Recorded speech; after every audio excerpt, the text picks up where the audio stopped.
Dear student, Sahityam competition classes YouTube channel पर आपका स्वागत है। आज हम वीर बहादुर सिंह पूर्वांचल विश्वविद्यालय की जो पीएचडी की प्रवेश परीक्षा संपन्न हुई है, साथ में उसका रिजल्ट भी आ गया है। लेकिन अब आपके मन में है कि ये इसका प्रवेश कैसे होगा, इसकी प्रवेश प्रक्रिया कैसी होगी, किस आधार पर जो है क्या क्या प्रक्रिया है, संपूर्ण प्रक्रिया को आज हम जानेंगे। जानने से पहले आपको एक हम सूचना दे दें, चैनल की मेंबरशिपता लेने के लिए, चैनल का मेंबरशिप जो है लेने के लिए आपको मात्र 29 रुपये जो है रखा गया है। और अगर आप हमारे चैनल पर पहली बार आए हैं तो चैनल को लाइक, शेयर और सब्सक्राइब भी करें। आइए अब हम देखते हैं प्रवेश हेतु प्रक्रिया। प्रवेश हेतु प्रक्रिया देखिए, यहाँ नोट में ऊपर साफ लिखा गया है पहले कि पीयू क्रेड प्रवेश परीक्षा से छूट पाने वाले अभ्यर्थियों को भी ऑनलाइन आवेदन करना अनिवार्य है, अन्यथा की स्थिति में प्रवेश पर कोई विचार नहीं किया जाएगा। अब आगे हम ये जानेंगे कि आपने परीक्षा भी दे दिया है और साथ में रिजल्ट भी आ गया है, परीक्षा परिणाम। अब हम जो है हमारे लिए जो महत्वपूर्ण जानकारी है यहाँ से शुरू होती है।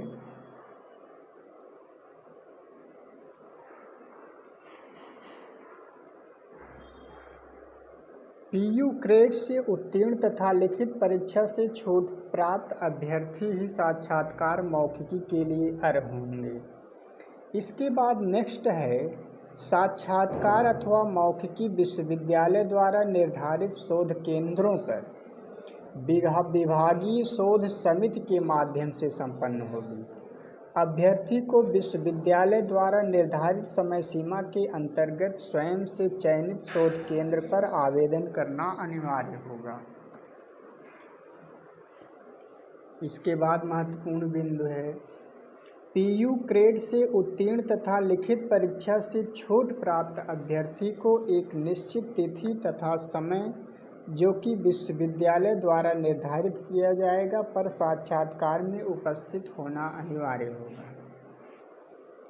इसके बाद नेक्स्ट है पीयू ग्रेड से उत्तीर्ण तथा परीक्षा से छूट प्राप्त अभ्यर्थी जो साक्षात्कार प्रक्रिया में भाग नहीं लेंगे वे प्रवेश के लिए अर्ह नहीं होंगे।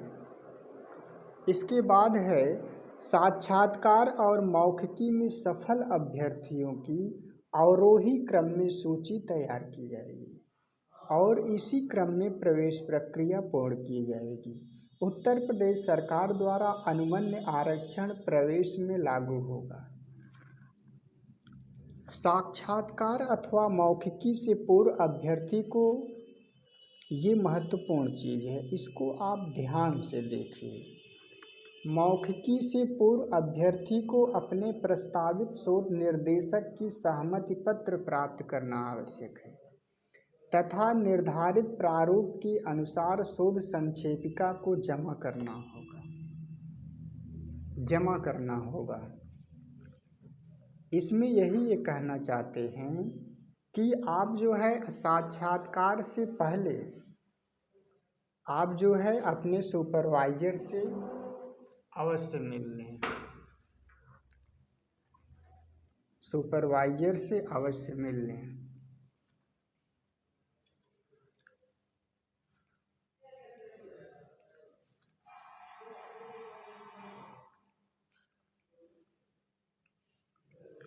इसके बाद है यदि कोई अभ्यर्थी साक्षात्कार में समान अंक प्राप्त करता है तो उसका प्रवेश निम्नलिखित द्वारा निर्धारित किया जाएगा। यदि कोई अभ्यर्थी साक्षात्कार के बाद समान अंक प्राप्त करता है तो उस अभ्यर्थी द्वारा स्नातकोत्तर परीक्षा में अधिक अंक प्राप्त करने वाले को वरीयता दी जाएगी। यदि किसी अभ्यर्थी का स्नातकोत्तर परीक्षा में भी समान अंक है तो आयु में भी वरिष्ठ अभ्यर्थी को वरीयता दी जाएगी। इसके बाद महत्वपूर्ण बिंदु है, शोध प्राप्त परीक्षा उत्तीर्ण करने का तात्पर्य ये नहीं है कि अभ्यर्थी को शोध पाठ्यक्रम में अनिवार्य रूप से प्राप्त हो जाएगा। विश्वविद्यालय को शोध निर्देशकों की अनुपलब्धता सहित अन्य कारणों से किसी भी शोध कार्यक्रम में प्रवेश स्थगित करने अथवा रखने का अधिकार होगा।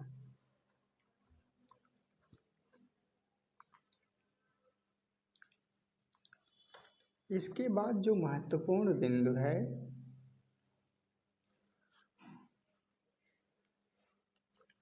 देखिए, पूर्णकालिक पीएचडी अभ्यर्थी के लिए साक्षात्कार अथवा मौखिकी के अंकों का विवरण निम्नानुसार किया जाएगा। ये है एकेडमिक इंडेक्स।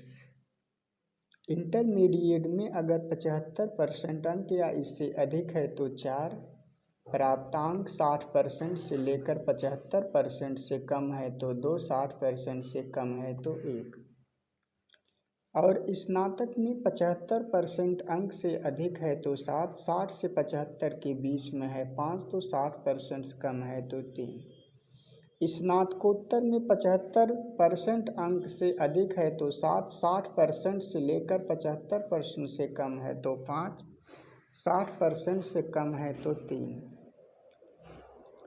इसके बाद है नेट प्लस जेआरएफ है तो 7 अंक मिलेंगे, और नेट है तो केवल 5 मिलेंगे। एमफिल अथवा सेट है तो 3, अधिकतम 10 अंक वेटेज मिलेगा। इसमें अधिकतम 10 अंक। इसके बाद प्रस्तुतिकरण। इसमें देखिए कम से कम 10 अधिकतम 15 स्लाइड के माध्यम से प्रस्तुतिकरण हो, जिसमें शोध का प्रस्ताव, शीर्षक, लिटरेचर रिव्यू, विधि, उद्देश्य इत्यादि शामिल हो। इसके लिए आपको 10 अंक दिए जाएंगे। इसके बाद मौखिकी अथवा साक्षात्कार। मौखिकी अथवा साक्षात्कार से 20 अंक, 30 + 10 40, 20 60। मौखिकी अथवा साक्षात्कार में निम्नलिखित बिंदुओं पर विचार किया जाएगा। क्या अभ्यर्थी में प्रस्तावित शोध के लिए क्षमता है? क्या प्रस्तावित शोध कार्य सुलभतापूर्व विश्वविद्यालय या शोध केंद्र पर क्रियान्वित किया जा सकता है?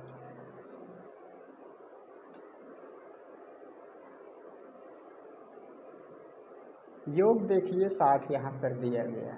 और तीसरा, क्या प्रस्तावित शोध के द्वारा नवीन अथवा अतिरिक्त ज्ञान में योगदान प्राप्त हो सकता है?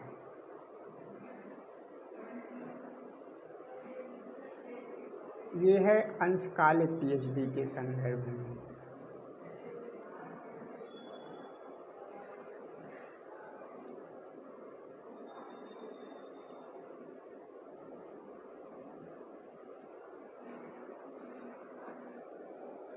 और समस्त डीआरसी पूर्णकालिक एवं अंशकालिक की बैठक सीसीटीवी कैमरे की निगरानी से आच्छादित होगी, जिसकी ऑडियो वीडियो रिकॉर्डिंग होगी। डीआरसी की बैठक का कार्यवृत्त विश्वविद्यालय को उपलब्ध कराना अनिवार्य होगा। डीआरसी की बैठक की पूर्व सूचना शोध केंद्र द्वारा कम से कम 5 कार्य दिवस विश्वविद्यालय को उपलब्ध कराना होगा। वीडियो को पूरा देखें, नहीं तो आप समझ नहीं पाएंगे।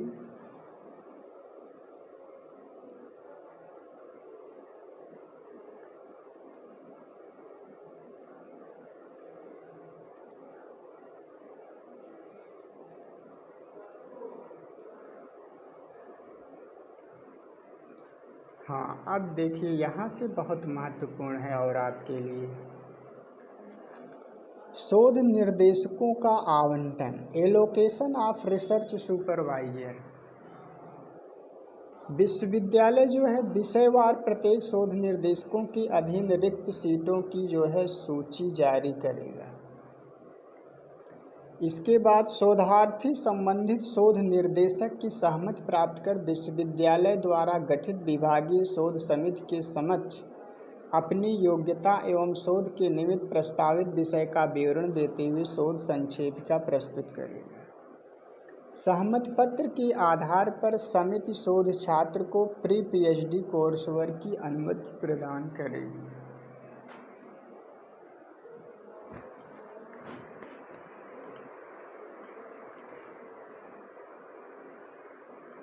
इसके बाद क्या महत्वपूर्ण है,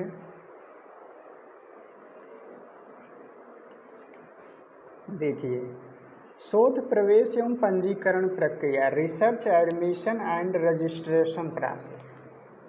विद्यार्थी अपना शोध प्रारूप संबंधित विषय की विभागीय शोध समिति की बैठक में स्वीकृत हेतु शोध निर्देशक की संस्तुति के साथ निर्धारित आवेदन पत्र पर वांछित विवरणों के साथ 5 प्रतियों में संबंधित विभागाध्यक्ष अथवा प्राचार्य के कार्यालय में प्रस्तुत करना। शोध प्रारूप में जो है विषय वस्तु, साहित्य समीक्षा, उद्देश्य, परिकल्पनाएं, शोध विधि, शोध योजना तथा शोध का शैक्षिक महत्व आदि का स्पष्ट उल्लेख होना चाहिए।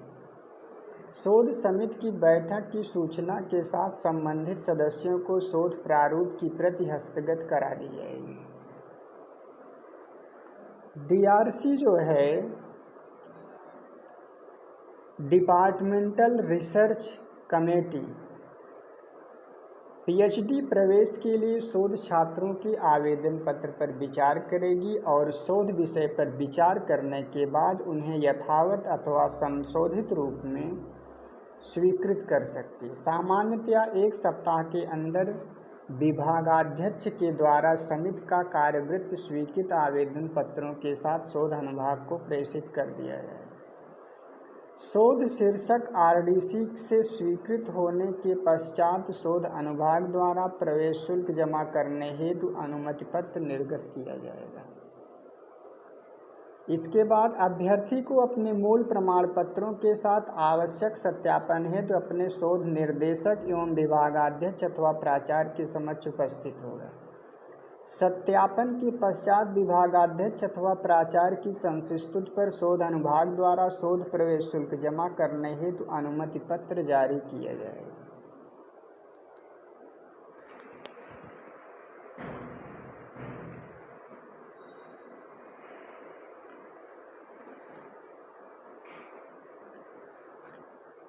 इसके बाद देखिए, ये महत्वपूर्ण बिंदु है। प्रवेश की अनुमति प्राप्त होने पर अभ्यर्थी विश्वविद्यालय द्वारा निर्धारित शोध प्रवेश शुल्क जमा करेगा। यदि अभ्यर्थी यह शुल्क प्रवेश की अनुमति प्राप्ति के 3 सप्ताह के भीतर जमा कर देता है तो उसका प्रवेश हो जाएगा और प्रवेश शुल्क जमा करने की तिथि को पीएचडी पाठ्यक्रम में प्रवेश की तिथि मानी जाएगी। उक्त अवधि के अंदर यदि शोधार्थी शुल्क जमा नहीं करता है तो उसके प्रवेश की अनुमति स्वतः निरस्त हो जाएगी तथा मेधा सूची में उसके बाद के स्थान पर निर्दिष्ट छात्र को मौका दिया जाएगा। प्रवेश शुल्क जमा करने की तिथि को पीएचडी पाठ्यक्रम में प्रवेश की तिथि मानी जाएगी।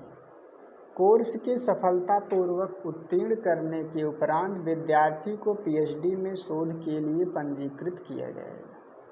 प्रत्येक सेमेस्टर के अंत में विश्वविद्यालय द्वारा निर्धारित प्रारूप पर शोध प्रगति आख्या प्रस्तुत करना अनिवार्य होगा। पीएचडी पाठ्यक्रम शुल्क सभी चयनित अभ्यर्थियों को विश्वविद्यालय द्वारा निर्धारित प्रवेश एवं अन्य शुल्क जमा करना अनिवार्य होगा। वीडियो को देखने के लिए बहुत बहुत धन्यवाद।